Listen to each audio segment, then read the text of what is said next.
Good morning, afternoon, evening, and welcome to everyone to our fourth session of Global Insights, a live interactive panel discussion which sheds light on big questions facing researchers, policymakers, and planners worldwide.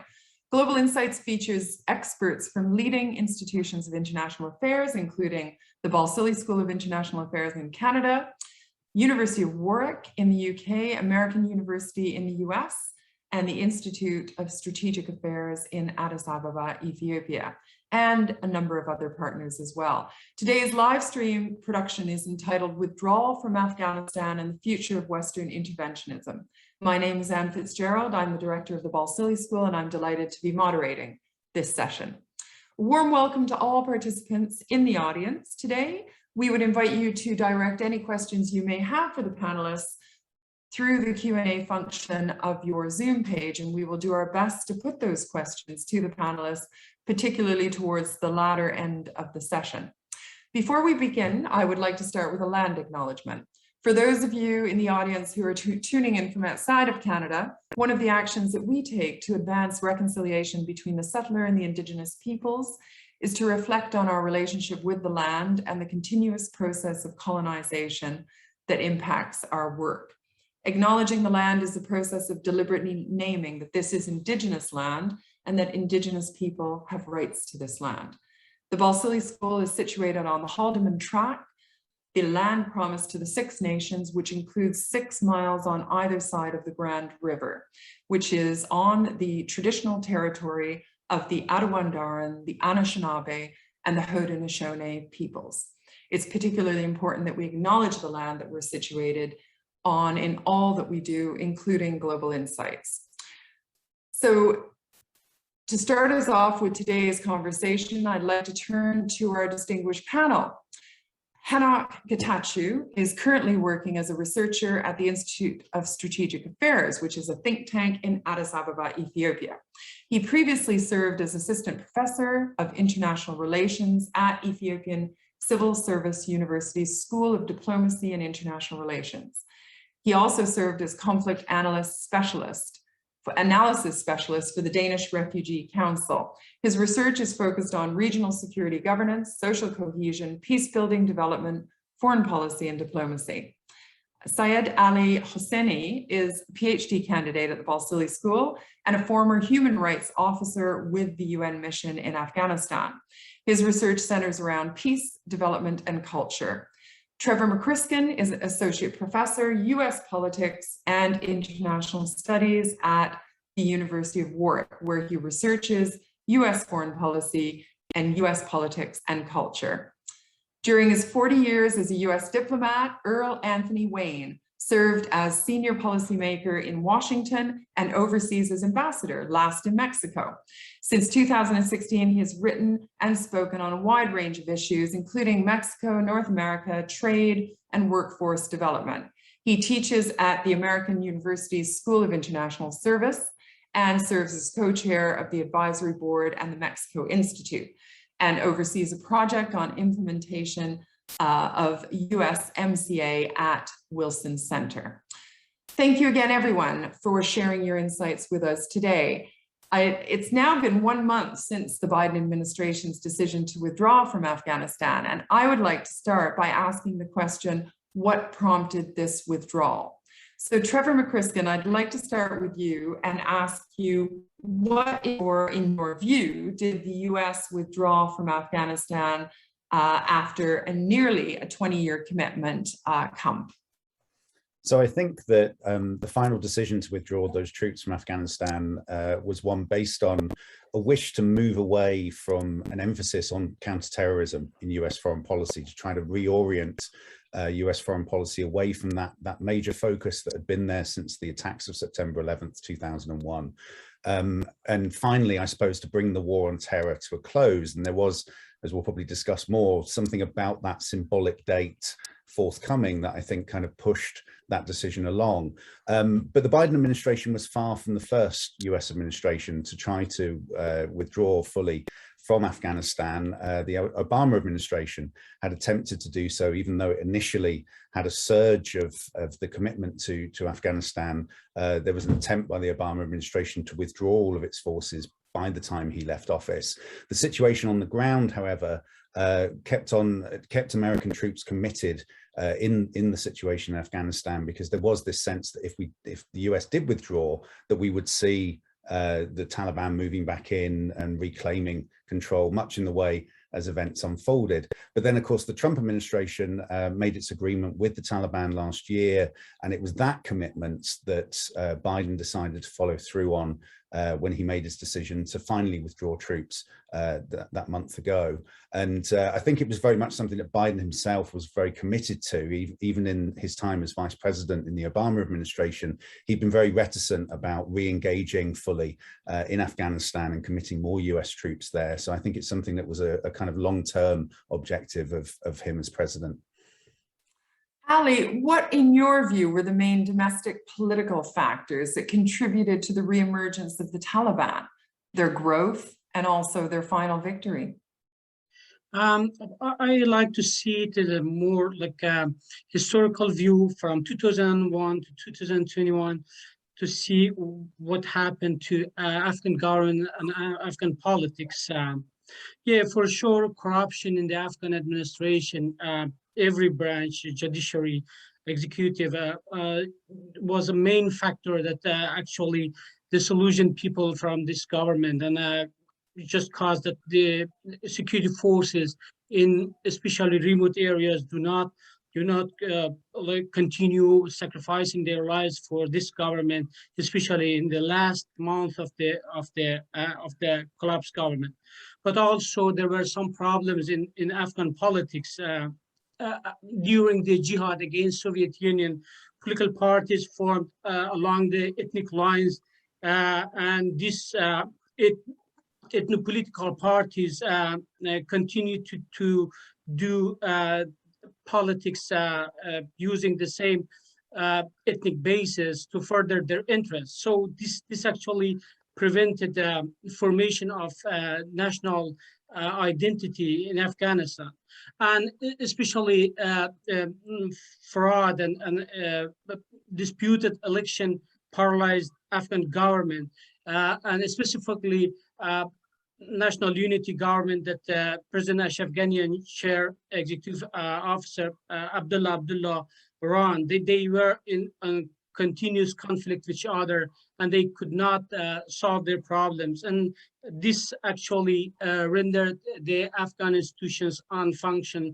And this actually affected people in many ways and paved the way for Taliban to come back. Thank you.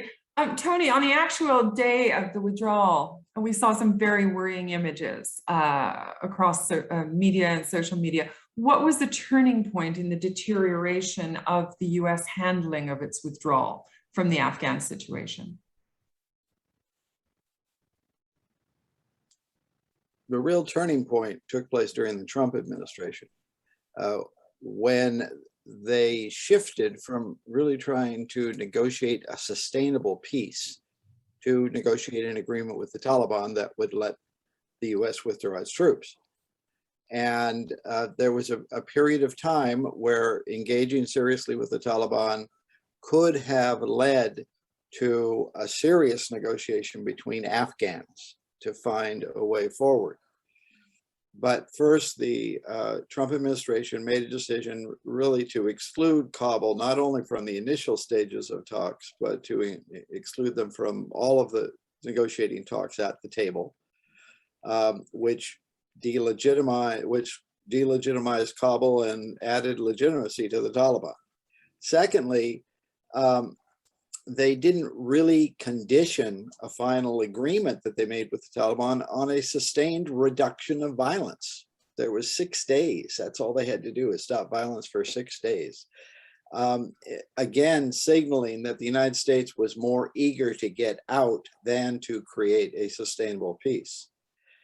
And finally, they appear to have been operated on the false assumption that the Taliban was really interested in negotiating a political settlement.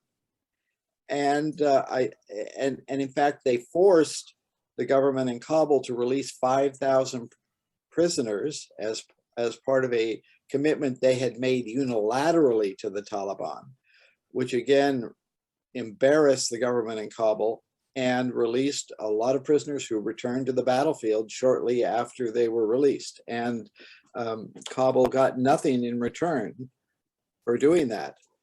So there were a whole number of signs that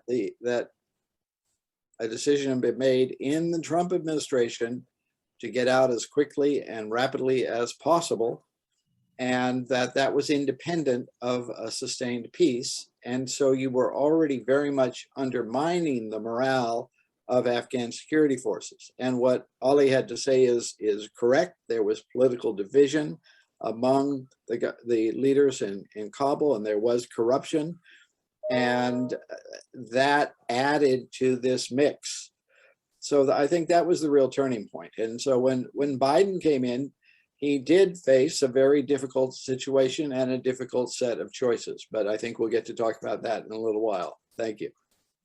Thank you. Henok, what lessons could Africa learn from America's intervention in Afghanistan? You're talking to us today from Ethiopia, and a lot of what the panelists have been saying must sound familiar. Yeah, of course. Yeah. In fact, it's not for the first time American withdrawal from such kind of a geopolitical hotspot state. So Africa could learn something from such kind of withdrawal. The first one is that the liberal peace project, which is sponsored by the Western states, particularly America, could not be successful, especially for the so-called states in the third world. So Africans, of course, they are weak, but Africans should look for themselves to fix their own problems without having such kind of overt intervention propagated by the liberal project. This is one of the lessons that would be drawn from the debacle. The second one is that I think it needs a limited intervention. Of course, we have seen and we have witnessed such kind of intervention in the Sahel region. And we have also witnessed a looming of danger of intervention in the Horn of Africa, particularly by the United States. So sponsoring such kind of intervention will not be successful as long as it is not contextualized, as long as it is not supported by other dimensions of intervention like socio-economic and cultural dimension. So purely invested on military intervention will be culminated in terms of failure, like we have witnessed in Afghanistan. So Africans should think for themselves, and Africans should look into the policy approach of African solution for African problems, and Africans should revisit their engagement with America, because they should not let their affairs to be dictated by external causes. Of course, we are in a globalization stage, so the problem which is manifested in Africa could be a security threat to the rest part of the world, like the Western states. But Africans, I think they should revisit their engagement. Yeah. Yeah. Their engagement. I'm sorry, I cut you off. Revisit their engagement and. Yeah, their engagement in terms of security engagement, their economic engagement, and military engagement with the Western states, particularly America. So Africans should strengthen their internal capacity as far as the African Union is concerned. They should strengthen their African peace and security architecture to deal their problems by themselves. Of course, APSA itself still is funded by the Western states and partners. So yeah, I think it is a good lesson for the African states. Yeah. Thank you so much. So turn to the next, I want to turn to the next question now and ask, hang on 1 second, I've lost my screen. Talk about the timing of the withdrawal, because this timing was significant. It wasn't lost on anyone that it coincided with the 20th anniversary of 9/11. So Trevor, was it necessary for the Biden administration to end the forever wars and begin a transformation of US security policy? So I think that the Yeah, the timing is significant because this had been the reason for the Afghan war in the first place, let's not forget, was because of the September 11th, 2001 terrorist attacks on the United States. And so the US felt at that point that it had a moral imperative to go after al-Qaeda, to invade Afghanistan, to try to track down those responsible for those attacks, and especially, of course, to hunt down Osama bin Laden. The fact that all of those sort of imperatives became less compelling, I think, as time moved on. So obviously Osama bin Laden was killed, and the al-Qaeda was no longer the force that it once had been. The situation had changed a great deal over those 20 years. And I think that once the Bush administration had left office, then each US administration has been more interested in trying to reorient its foreign policy towards other priorities.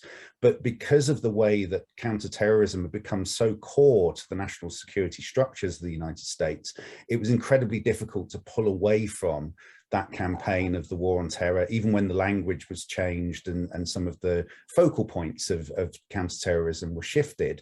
There was still this constant reminder of the war in Afghanistan that seemed to suggest that this would go on forever. It was termed the forever war.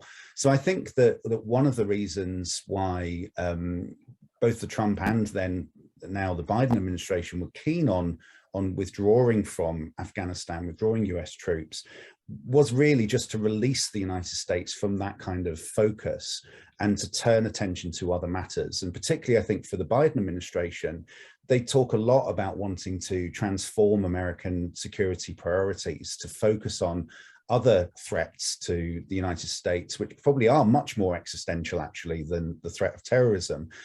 Climate change, the pandemics, obviously the effects that COVID-19 has had, the prospects for further pandemics in the future, and even I think the internal instability that we've seen over the last sort of year or two, much of which pivots around racial injustice and big questions about how robust American democracy is. I think all of these matters are now deemed to be much more imperative than the threat of counterterrorism.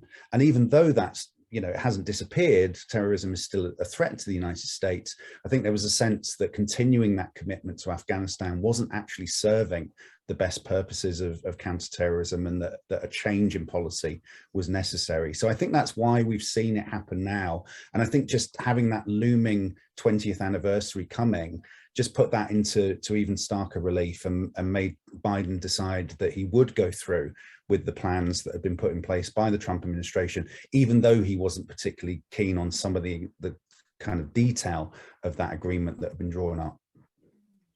Ali, what about nation building achievements? We hear a lot of talk about nation building. In 20 years of international assistance, what were those achievements in your view? Nation building achievements have been huge. Compared to previous Taliban rule, you can see Afghanistan changed in many ways. On social and economic development, you saw that millions of girls went to schools, back to school in higher education. Also, you saw a big development. Also, you can say that the health services improved a lot, and life expectancy increased. On political development, you see that Afghanistan had a constitutional democracy in form and in law, not like in practice. There were many problems, but in law and freedoms were guaranteed and election held. And also in human rights and gender equality, you saw that minorities participated in public administration and politics, and there were quotas for women in parliament and council. So a lot of achievements, and you saw that Afghans exposed to many modern values and lifestyles, and this was like a big achievement for Afghanistan against all shortcomings. Oh, and my concern is that Taliban rule can reverse many of these achievements, especially regarding the democracy and human rights and gender equality. You see that Taliban replace Ministry of Women Affairs with their own Ministry of Virtues and Vices, and also they closed Afghan Independent Human Rights Commission. The girls' schools remain closed. They promised that they will open, but it's not that they actually had the same promises in their previous administration. So people are worried that this achievement may also go away, or at least be limited. So many of the social transformation that happened during these 20 years may reverse in a negative way, and you may see that new waves of migration starts because of these harsh policies of the Taliban, or economic degradation that Afghanistan will suffer. So these are our main concern, and if then we can talk further in Q&A. I'd like to go to Henok now, because Trevor talked about new existential threats. Has the current rivalry between China and the US shaped the American intervention or the policy in the Horn of Africa, in your view? Yeah, I think, of course, US intervention or a strategy to intervene in the Horn of Africa is primarily determined by its rivalry with China. So China has increasingly invested in the project, the so-called Road and Belt Initiative. So China has increasingly invested in economic aspects of Horn of African states, building infrastructures, ports, and it has also military presence in the Horn of Africa. So such kind of facts and Americans' policy, especially after the coming of the President Biden, to make America back to the world stage. So such kind of logic determined the American policy to further intervene into the Horn of Africa. But I think American intervention in the Horn of Africa, of course, is not necessarily determined by the geopolitical rivalry between the two states. It's also in part determined by humanitarian concern, economic incentives, and security concern. But in general, I could say that the two states rivalry determined American intervention to aggressively engage in the Horn of Africa, because in order to displace China's presence in the Horn of Africa. So we cannot disassociate the American approach in the Horn of Africa from the global rivalry it has with China. Yeah. Tony, what are your thoughts on this? Well, of course, it's a big question. In retrospect, it's clear that the decision by the Biden administration put a horrible bookend on 20 years of trying to deal with terrorism. If you think about the tens of thousands, hundreds of thousands of people who are suffering and have suffered over this year in Afghanistan, that's a terrible end to an involvement there, which made a lot of mistakes along the way. There are a lot of different phases, and the mistakes were made by Republican and Democrat administrations. So there's a lot of lessons that really need to be learned, not just observed from this. One of them certainly is that we have to be more modest in our ambitions and really understand countries if we're going to go and try and help those countries. But as Ollie said, despite the many failures and mistakes, there was a lot of positive investment. There are now millions of Afghans who have a good education, who have enjoyed a really free press, the freest press in that part of the world. And and women and girls have had great opportunities, and all of those are endangered right now. So it seems to me that the greatest ongoing legacy on the positive side is the investment in human capital that did really take place in this period. A lot of that will last for sure as long as these individuals are alive. But the challenge now is to hopefully help these individuals and hopefully preserve some of this in Afghanistan and not see it all be destroyed by a very authoritarian Islamic regime that may remain in place. Thank you.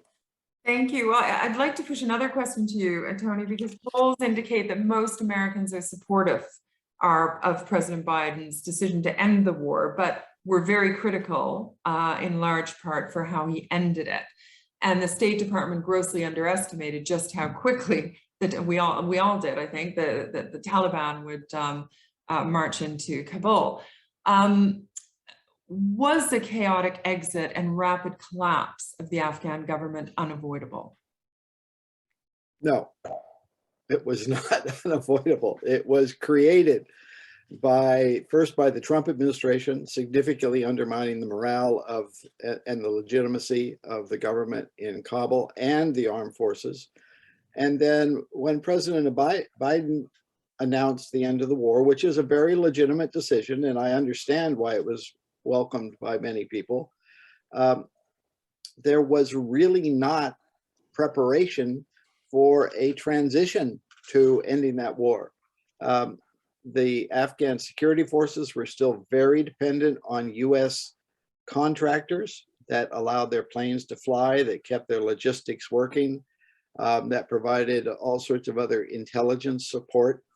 The Afghans, I mean, one of the terrible things that people said is the Afghans just collapsed and didn't fight anymore. Why didn't they do that? Well, they'd been dying in the thousands and thousands for the past 4 years, and Americans had not been dying. They'd been quite willing to go out and fight for that government and do that until it became clear to them that the United States was abandoning them and immediately removing all sorts of capacities that allowed them to fight. So while everybody was surprised by how quickly it happened, a number of people were not surprised that this would happen. And what could have rather happened is that the United States could have had a little bit longer extension period and actually planned for how to sustain their allies, their partners in Kabul, as President Biden announced. If we would go back and remember, he announced that when they were going to withdraw, that we would continue security, economic, and other support for Afghanistan. But we didn't do that. And we didn't send signals that we were doing that. Rather, we sent signals that we're taking everything away and we're out. You guys are on your own. And very sadly, people even out in the provinces and far away from Kabul got that message. And so, not surprisingly, the Taliban was using this whole period to reach out to people around the country and to try to convince them to cut deals and to build up their political networks. They'd used the previous year plus to build up their presence around the country because they never intended to seriously negotiate a peace with the other party representatives in Kabul. And, you know, they did a wonderful job of doing that. Thank you. Ali, what about the peace building efforts? We heard a lot about international peace building missions and mandates, and what were the shortcomings of those? I think this presence was good, and this tragedy, or like this tragic end, was avoidable. The main shortcomings of international peace builders that was like avoidable is that they didn't leave what they said, like illiberal behavior of international actors. They aligned for whatever purpose at the beginning of their mission with warlords, with people who were violators of humanitarian law, human rights law, but unfortunately this continued, and corruption grew in front of eyes of international actors, and they continued to neglect the impact of this impunity and unaccountability. Actually, just corroded the morale of the people, and many people, good political activists in Afghanistan. At the same time, international peace builders neglected the regional dimension of the conflict in Afghanistan. You know that Pakistan harbored Taliban and other terrorist groups for a long time, but actually we didn't see a significant pressure on Pakistan to end harboring Taliban. And you also know that the Doha Agreement was another like big blow on the Afghan government. The lesson that the international community should learn to to apply in possibly Afghanistan or any other country is that they should take their accountability and transparency more seriously, not about their partners, which is true, but also about themselves. They should live and do what they claim and they promote. So you look at SIGAR reports, they indicate a lot of waste and corruption in international contracts. And this actually undermines the legitimacy of the international presence in the host country. And also, I think the international peacebuilding can be improved if international mechanisms for accountability, let's say international criminal courts, Interpol, or other mechanisms improved and receive support to receive the misconducts and especially big misconducts in a host countries. Thank you, Henok. International community accountability, a theme that was raised yesterday in the UN Security Council by your government. Can you tell us how American intervention strategies, narratives, and motives are playing out as far as Ethiopia is concerned?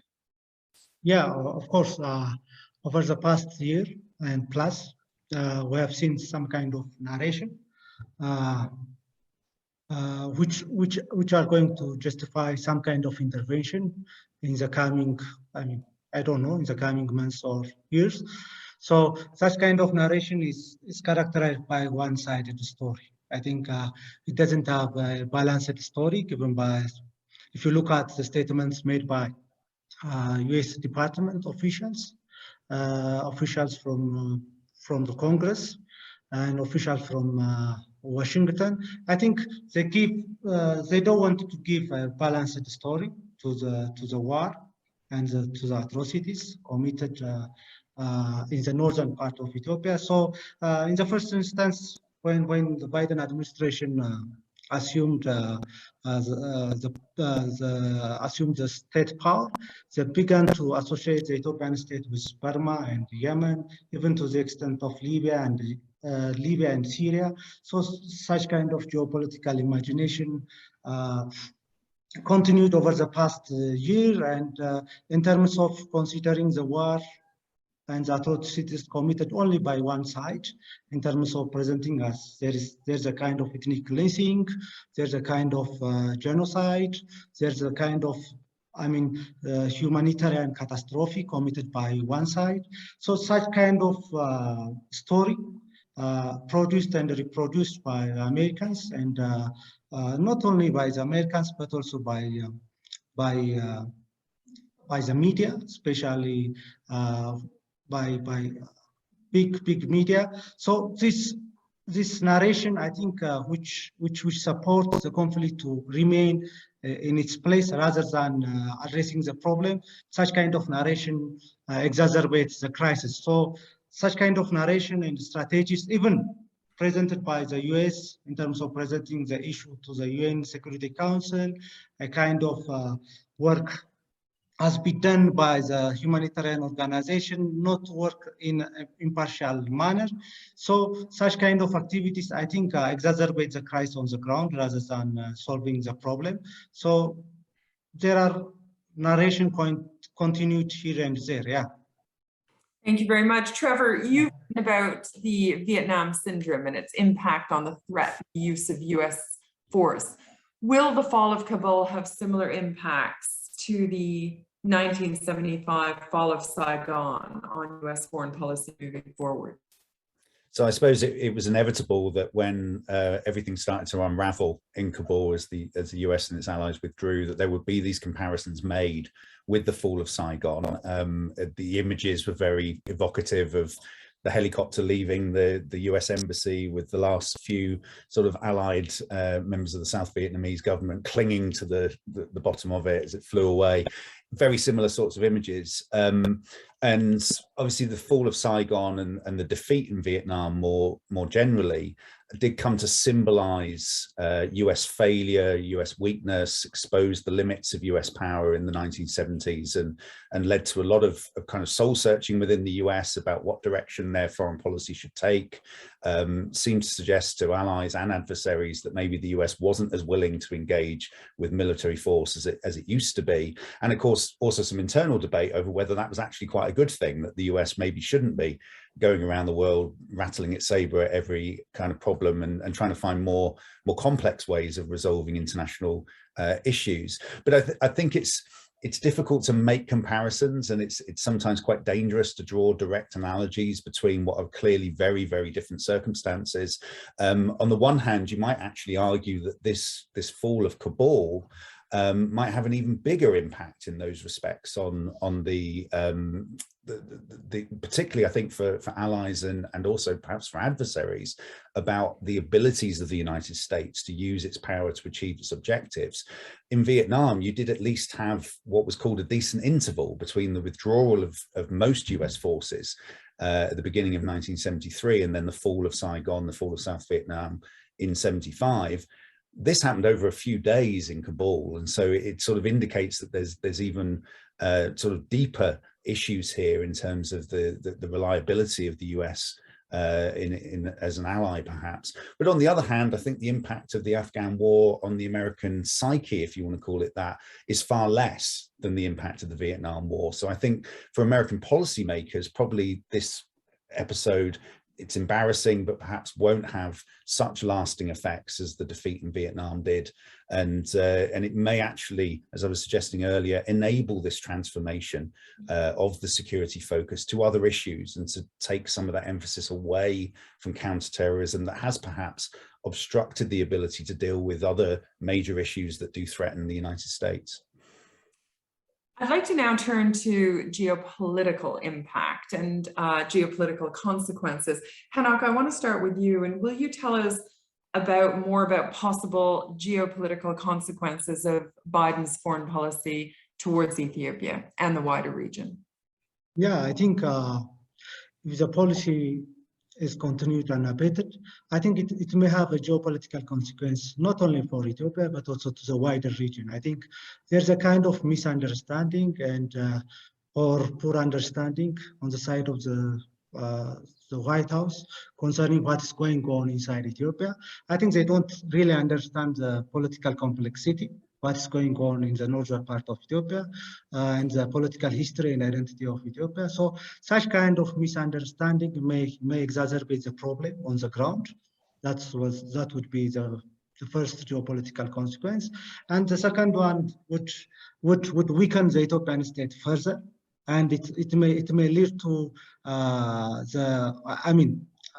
to the worst. It may lead to the emergence of de facto states in the Horn of Africa. I mean, if the Biden administration pursue such kind of, ill-conceived and not clearly articulated policy in the Horn of Africa. And another one is that if the Biden policy continued to impose further sanctions on the Ethiopian state, I think the primary victims would be the Ethiopian people. I think the Ethiopian people would be subject to more economic crisis. For example, there is a kind of circulation that the Biden administration has planned to impose sanctions on Ethiopian privileged access to agua. So millions of people, especially the poor sections of the society, are benefited from such package. So if the Biden administration is going to impose such kind of sanction, I think it may affect the people, the downtrodden section of the society. So it would be against the policy of America, which is concerned with the prosperity of Africa, which is concerned with strengthening commercial ties with African states to ensure democracy and human rights. So I think it may increase radicalism in the region, because Ethiopia has been considered as a bulwark or an anchor state, which is a reliable partner to the United States of America. So it would compromise the ability of the Ethiopian state to be served as a reliable partner to the America, especially the war against terrorism. So I think it would balkanize the region, and it may finally China and other states will be benefited from such kind of policy prescription by the United States. Yeah. Thank you very much. Ali, what are the main concerns in the interest of the international community and specifically regional countries about Afghanistan under the Taliban? The main concern of international community for now is the spread of terrorism. You know that Taliban has a history of connection with other terrorist groups, and many countries, including regional countries, but also Europe, US, all concerned about this problem, and also the region, and especially region, but also Europe is concerned about new waves of migrants after like the new rule of Taliban. So these are the main concerns of international community, but also I can say that international community consists of international organizations and networks of civil societies who are more concerned about human rights, women's rights and freedoms achievement of the Afghanistan in 20 years. But specifically about the region, they also have the concern. But look at Afghanistan also in terms of economic growth and connectivity, and especially it's for China and Pakistan, because Pakistan now has more influence than any other country, and China is a big partner in terms of economic, and China actually engaged Pakistan in Belt and Road Initiative, and this gives these two countries more leverage over others. But also other countries see if Afghanistan becomes a stable state, they can also further their economic interests. And Tony, you've had many years of service in Afghanistan. So what do you think are the major lessons to be learned here? I think there are different lessons at different phases in our involvement. For example, when I started working on Afghanistan, I organized the first with others, the first donor conference, and it was done with the UN, with the World Bank, with the European Union, with many others. It was a broad international effort. And I think we all found that we weren't up to the task of helping to rebuild that country after the devastation of civil war and Taliban rule and everything else that was going on in any reasonably short time frame. It was going to take a lot of effort, and then figuring out how you define nation building, and if you want to use that, or how many institutions do you build? Is it important to build a health system? Is it important to allow people to be educated? There are all these things that come along that it wasn't just the United States. We were working with many other people. We paid most of the money for doing that, but we worked with others. So I think there are a lot of specific lessons from that we can learn. Secondly, it's important to remember that we decided to turn away from Afghanistan and invade Iraq. That was a massive strategic error by the United States, for sure, in many, many ways, which we could spend a whole other session on. Secondly, we were trying to fight against an insurgent group that had, as Ali mentioned, had a sanctuary next door that we could never touch. That's a formula for disaster all along. Third, we came up with problems like corruption. What do you do about corruption? There's going to be corruption everywhere to some degree. When do you decide it's too bad and it's undermining your effort? And I remember being there running USAID programs and things and trying to coordinate that and concluding myself, we can't win if we don't deal with this systematic corruption here in Afghanistan. But we didn't figure out a way to do that. So, there's a whole lot going on. And just to talk about Henok's point of view and things, I think one of the key things going forward is coalitions and partnerships. You got to have international partners. And two, in today's world, if there are a lot of people being killed, you can't ignore it. It's going to be spread all over on the social media and other things. And you need to you're going to be pressed as a government to get to the bottom of that. What we need to be is modest, honest about what we understand and don't understand about a situation. And that's one of the giant takeaways from this. We fought that war 1 or 2 years at a time. but there's still going to be pressure to be involved. And so you have to figure out how can you be constructively involved with others to try to save people's lives and try to move chaos to a respectable situation of a more peaceful and stable situation. Thanks, Tony. Trevor, I want to ask you about the future of US military action.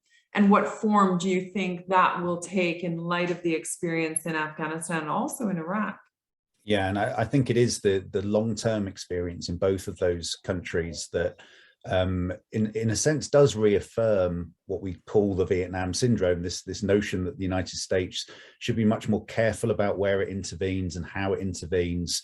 And it was interesting that in Joe Biden's speech to the UN just a couple of weeks ago, he sort of emphasized what he thought the rationale for using military force should be for the United States, expressly said it should be a tool of last resort, that the mission must be clear and achievable, undertaken with the informed consent of the American people, and whenever possible in partnership with our allies.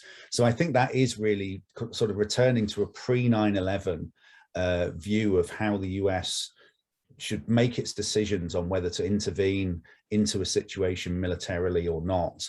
And I think also that the Biden administration was, obviously Biden was vice president with Obama for those 8 years at a time when Obama was trying to be much more nimble and adaptive in his counterterrorism. So I think the sorts of emphasis that we saw during that administration on using technology, particularly drone strikes, targeted killing, an attempt to be much more focused in the use of military force to avoid some of the blowback issues that the United States has really had to contend with greatly over the last 20 years.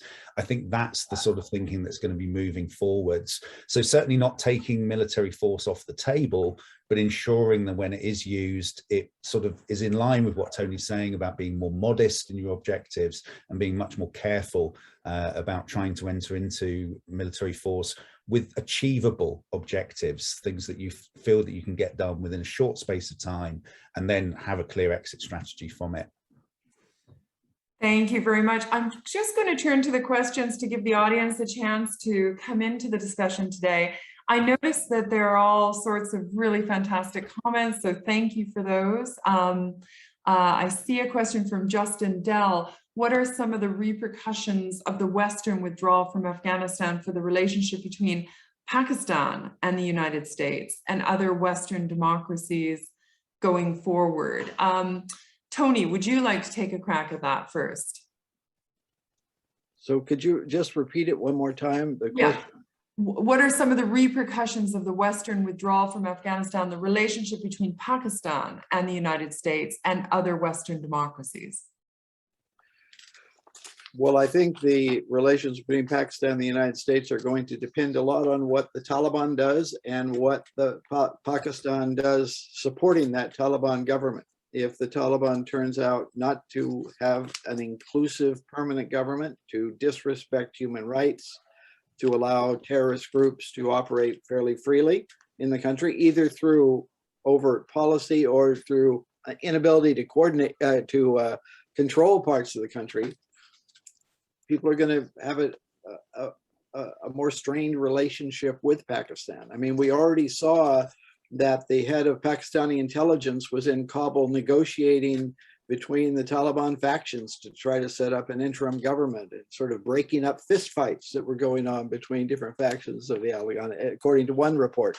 So there's a big Pakistani role right now in that country, and it really is going to depend how this evolves.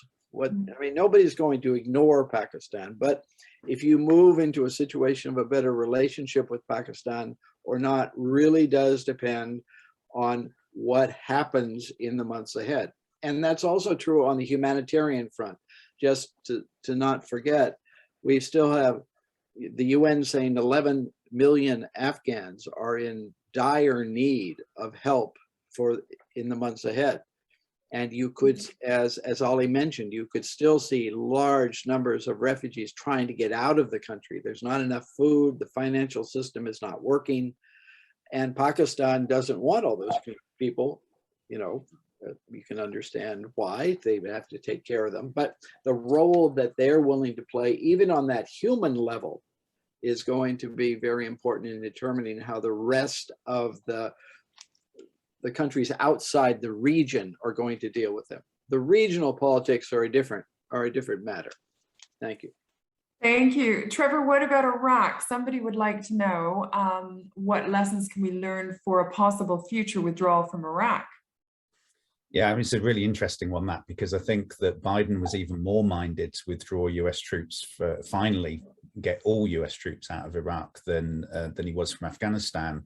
But I suspect the experience of the way that the withdrawal has taken place around Afghanistan and what the knock-on effects of that are being, not just internally, but also, you know, among the sort of views of allies and adversaries of Biden's action, that there will be a much more careful process that will be tried to be put in place, and potentially even retaining a small, you know, relatively small force there at the moment, but perhaps retaining a small force in Iraq for longer, just to try and ensure that you don't get any kind of repeat. I mean, again, not to make, you know, analogous situations, this is a very different situation between Iraq and Afghanistan, but I think that there will be more of a sort of willingness perhaps for the Biden administration to retain some force in the country, perhaps for longer than the end of this year, as was being talked about, just because they would, I think, feel very negative impacts internationally if you saw a sort of unraveling of the situation in Iraq along anything like similar lines to what's happened in Afghanistan. But it is very much the case, I think, the Biden administration does want to shift to other priorities. And so I'd like to think that they will look quite carefully at the situation in Iraq, and particularly the sort of neighboring relationships, and not least the Iran factor here, to determine what is the best action to take, so that they can perhaps unlock some of those other priorities, perhaps within the Middle East peace process, and also, of course, their ambition to try to get a nuclear deal again with Iran. So there's a lot of complexity there, I think, that will sort of determine what that outcome is. But I suspect there's going to be more hesitancy about withdrawing all those troops now than there was prior to what happened in Afghanistan. Thanks so much. And very quickly, Ali and or Henok, there's a question about Turkey's greater presence in the region. And also Turkey is having an impact at the moment in your region, Henok, as well. So this has geopolitical implications, right? Turkey is a member of NATO. Henok, do you want to comment on that quickly? And then I'll turn to you if you have any input. Yeah, concerning Turkey? Yeah. Yeah, of course, Turkey is increasingly displays geopolitical interest in the region. Previously, it had a good relation with Sudan. Of course, after the coup d'etat, or after a transition, Turkey has changed its relation with Ethiopia. Currently, Turkey has a good relation with Ethiopia in terms of any security cooperation, in terms of investment, in terms of other forms of cooperation. So Turkey has its own desire to engage in the Horn of Africa to secure its geopolitical interests. Furthermore, Turkey also has a humanitarian concern in Somalia. I think Turkey has increasingly engaged with the Somali government in terms of offering military training to the Mogadishu government. And so Turkey has displayed great interest. Compared to the rest part of Africa, Turkey has a huge investment in Ethiopia. So the relation between Ethiopia and Turkey is increasingly, Thank you. Ali, any points on Turkey and its increased presence in the region? Yeah, Turkey is a strong player and tried to be in Afghanistan, like increasing their work in Afghanistan for a while. But they have their own concern and interest vis-a-vis Taliban, new situation in Afghanistan, but also geopolitical imbalances or shifts that happen, giving upper hand to seemingly to Pakistan. So they want to see this through new development in the region. They continue to have their influence in Afghanistan, but it depends on other actors, including Pakistan, Iran, and Russia. Thank you so much. And Ali, I'll come back to you now because my last question, and 15 seconds for each person, top tip to the policy world on this issue of future Western interventionism. Ali. Yeah, I want to say that actions speak louder than words. It's applicable in this area. So you cannot further liberal democratic values by doing a liberal behavior. So it's important to live with the slogans, and also think about credibility and legitimacy of your partner, being a state, a political party, or NGO. Thank you. Tony. Okay, really quickly. I think it underscores the importance of partnerships between like-minded governments. And then if you can bring others in, that's good too. But the key is to get governments that are basically democratic, that basically are interested in assisting other countries and work with them in dealing with troubled spots of the world. And that includes working with the international institutions. And it does not mean you have to have everybody all agreed or a UN blessing to do anything if there's great humanitarian needs or human rights violations. But it's much better to work with coalitions, and you're much more likely to be reminded of your limited capacity and of the various issues that are going to be important moving forward. So the theme of the Biden administration of relying more on coalitions and partnerships is the right one. The challenge is to make that work in practice in crises in different parts of the world. Thank you so much. And 15 seconds, Trevor, top tip. I would say the whole Afghanistan campaign suggests that you shouldn't resort to force lightly. Think about the really long-term consequences of what you're doing if you decide to resort to force. I still think comprehensive, collaborative, non-military solutions to global problems, that's the way to go. It connects with what Tony's just said, really. Henok, you're nodding. Go ahead. Yeah, I think I agree with the last speech. I think it needs to, primacy should be given to diplomacy and further engagement with those states, which are, it could be considered as failing states or weak states, rather than resorting to military. Yeah. And it needs to diplomatic engagement. Yeah. Great. The UN's origin and the primary function of the UN as it was founded. Thank you to all the panelists for what I'm sure everybody will agree was a great discussion to start this fourth season of Global Insights. We hope you've all enjoyed it. Please join us for next week's session, October 14th, for a session entitled Human Insecurity in a Water-Scarce World, when the panel will discuss the crucial role that states play in maintaining human and environmental peace, health, and security in an increasingly water-scarce world. So until then, thank you, take care, and stay safe.